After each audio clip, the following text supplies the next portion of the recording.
Hey guys, welcome back to another tutorial video. In today's video, I'll show you how you can view all of the friend requests that you have sent over time.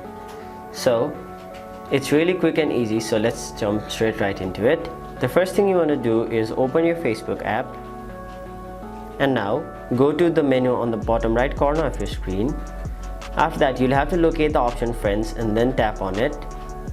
Now, it will show you all of the friend requests that have been sent to you, but currently we are trying to see the friend requests that we have sent. So in order to see the friend request list that you have sent so far, tap on the option See All and then tap on the three dots which is on the top right side of your screen and then tap on View Sent Requests.